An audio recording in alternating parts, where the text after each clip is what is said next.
Can you believe it's already been 6 months since the DJI Mini4 Pro came out? I certainly can't, but it is time for my long-term review of this drone, and I want to share all of my impressions with you today. Let's check it out. So you already know what the Mini4 Pro is. If you're looking for a review of this drone, watch my previous videos of this drone on my channel. You certainly will get that information from these videos. In today's video, I will kind of focus more on my own impressions, my own thoughts of using this drone, how it fits my workflow, how it fits my day-to-day type of shooting with a drone, and what I think of it. Will I keep it? Will I keep shooting with it? And all of that good stuff. And I want to share that with you without having to focus that much on specific features that I've already talked about in my initial review of the Mini4 Pro. First things first, the size and the weight of this drone, as well as the build quality. How has it held up since the release? Well, I can say that even though this drone definitely feels a lot more plasticky compared to a more premium drone like the Air 3 or the Mavic 3 Pro, for example, I can still confidently say that the build quality is fantastic.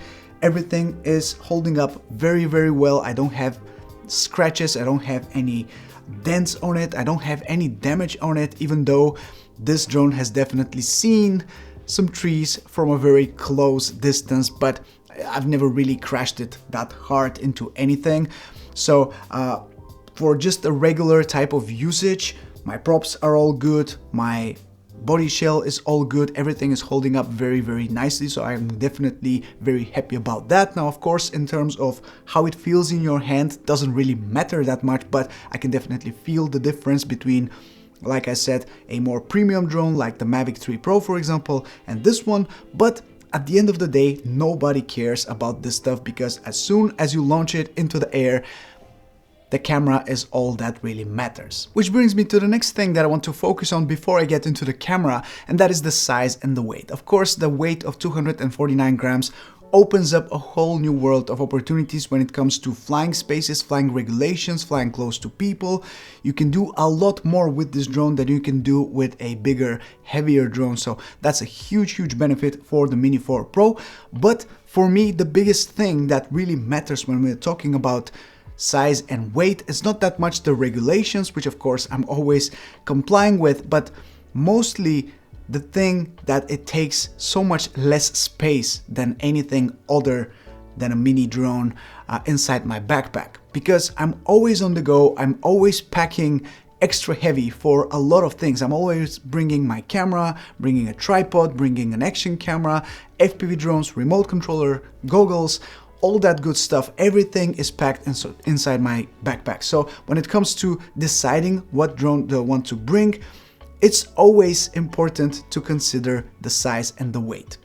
And because of that, I cannot always bring my Mavic 3 Pro, for example, and since this drone is that good, that actually puts me at ease of actually bringing it with me every time I go out. There's one saying that MKBHD said a few years ago about cheap smartphones are getting good and we should kind of get used to that. I think we're at the point where we should get used to small drones being super good as well, because a few years ago it was kind of like the norm of a small drone is always a compromise, but now I wouldn't say it's a compromise anymore. It is a fantastic choice for anyone looking to create content online, even for some commercial jobs now. Personally, I'm not big on commercial jobs. I fly for myself, I fly for the channel, and I record footage mostly to use on YouTube.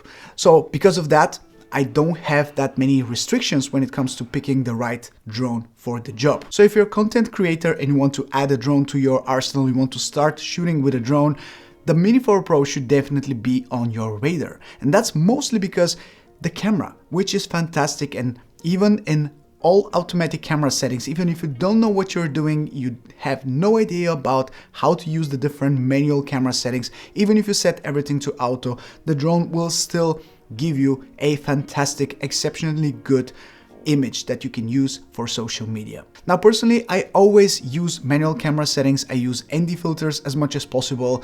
I use the flattest color profile available every single time when I shoot with any drone, and the Mini4 Pro is no exception because I prefer to color grade my footage myself. So if you're looking for ways to easily transform your flat color profile to a vibrant, saturated and contrasty, punchy, great looking footage, then of course my LUTs will be available down in the description. If you want to check them out, see how they can really transform your footage, feel free to check them out and ask me any questions down in the comment section below. If you have them, I would love to help you out. While we're still on the topic of color grading and manual camera settings and stuff like that, there's one product that I can definitely highlight and encourage you to check out if you're looking to get more out of your Mini4 Pro, and this is this filter set. This is the mega filter set from Freewell, which comes with a variety of different ND filters.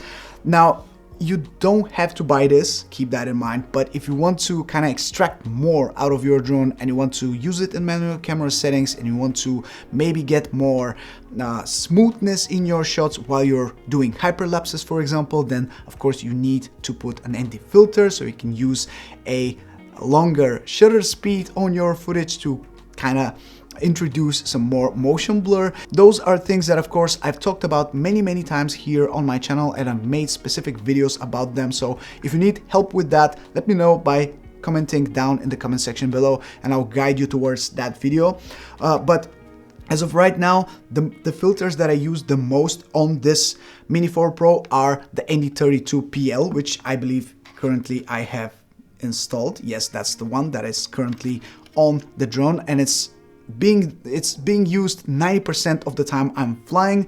Now for the most part I switch between ND32 PL, ND64 PL and ND16 PL. It really depends on the lighting conditions, and I use ND2000 in case I want to shoot a hyperlapse and I want to have a lot of motion blur by using a shutter speed of about half a second or something like that. It really depends again on the lighting conditions, but those ND filters are the ones that I highly encourage you to buy. Now, of course, the other ones are also necessary in some specific scenarios, but they're not really mandatory to have. But this is a great all-in-one bundle that gives you everything that you ever might need with the Mini4 Pro. So to finish off that camera chapter, I can confidently say that the Mini4 Pro is ideal for content creators. If you're not too fussed about creating commercial content, then of course this will be plenty of camera for you. If you are looking for kind of like the next level of the camera features, of course the Air 3 and the Mavic 3 Pro are the better options, but they of course come at a much higher price. When talking about an eye in the sky, I have to talk about something that is my favorite thing about this drone, and that is how incredibly quiet it is and how inconspicuous it is to fly around people. Sometimes I'm with my friends, we're flying FPV and they are setting up their drones, and by the time they are with their backs turned around me, I've already set up everything and I'm launching the drone in the air and they don't even hear it when it goes up in the air. It's that amazing, and it just makes it so much more enjoyable without everyone knowing that you're flying straight away as soon as you start turning the propellers and you turn on the drone.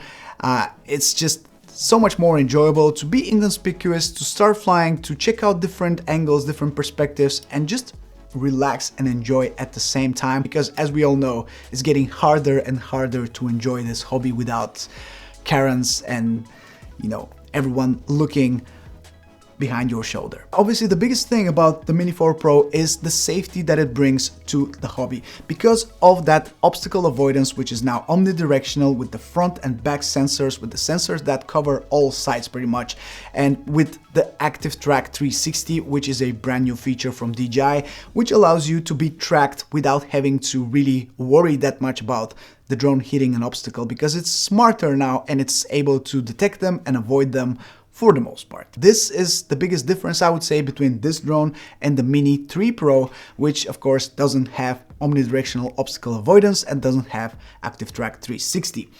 It's still an amazing drone, the Mini3 Pro, and still I would advise you to, if you have one of those and you're wondering whether you should upgrade to the Mini4 Pro, I would advise you to just think, how much would you use omnidirectional obstacle avoidance, how much do you care about that, and how much would you use Active Track 360, which by the way is an amazing feature, but not everyone is riding around a bike and not everyone has a one wheel, not everyone wants to be tracked by the drone. It's not a necessary feature for absolutely everyone. It's a little bit more specific. So if you're one of those people who cares about that, then of course, yes, the Mini4 Pro is the better option. However, if you don't care about that, if you're a careful pilot with, I would say, decent amount of hours flying a drone and you know what you're doing, then the Mini3 Pro is still a fantastic choice, and it brings a great feature set to the table that shouldn't be neglected because it's still a great drone and you don't have to always upgrade to the latest drone. In terms of limitations, there are a few things that I want to mention, and most of them are again connected to the weight and the size of this drone. Now, you've seen a video of mine where I flew this drone in a very high winds that were really strong, and the drone held up without any problems. Now, this was not exactly the case when I flew it recently in a very strong wind scenario again, but this time I had some jello in my footage just because of how the air was pushing the camera constantly, like up and down. So that kind of introduced a little bit of jello, a little bit of vibrations in my footage, which was not ideal, which was, I'm definitely sure that wouldn't be the case if I had the Mavic 3 Pro in the air and not the Mini4 Pro. It is a small thing that I want to just tell you about because it is something that happened to me. It was extremely windy, so it's kind of on me for putting the drone in the air and not staying on the ground with it, but I just wanted to capture some shots very quickly and I had to do it. And I paid the price for it. And the last limitation that I want to talk about quite literally is the 120 meter limitation of the Mini4 Pro here in Europe, because the drone is sub 250 grams and it has the C0 rating. Now, this for me is not a problem. I decided to keep the drone as it is with the C0 label and to have that 120 meter height limitation, because for the most part, I don't ever go over 120 meters from my takeoff point. If I'm in the mountains, or if I plan to fly somewhere where I know I will have a large altitude shift and large elevation that I will need to follow, so I will have to go over 120 meters, then of course I will use another drone, because the Mini4 Pro is one of these drones that I take with me for everyday stuff. And if I travel and I know that I will have a lot of elevation change and I will need something different, then I will take another drone. That's not an issue for me, and for some of you might be an issue if you don't have another drone. I don't really know your specific use case, but for me 120 meters is plenty of height, plenty of altitude that for the most part I never go over, because I personally think when it comes to flying drones, the higher you get, the less interesting things are. I think for things to be interesting, you have to be kind of close to them. You don't really have to go to such a high altitude to really showcase that you are very high, unless the specific environment requires you to.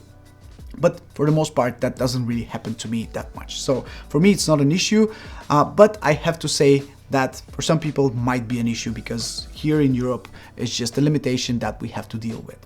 Other than that, it is a fantastic drone that I personally can recommend to everyone looking to have a all-in-one drone that is packed with different intelligent flight features, with active track, with safety features such as omnidirectional obstacle avoidance, with a large battery life, with a great camera, even in automatic camera settings, but even more if you put it in manual. If you start grading your footage, then you can even kind of fake that you're using a more expensive, better drone than the Mini4 Pro, because people, they don't really know when they're watching your videos. They wouldn't really notice a big difference or any difference between this and the Mavic 3 Pro main lens, for example, to the untrained eye, I'm talking, not to a professional, but for the most part, it won't be a very drastic difference to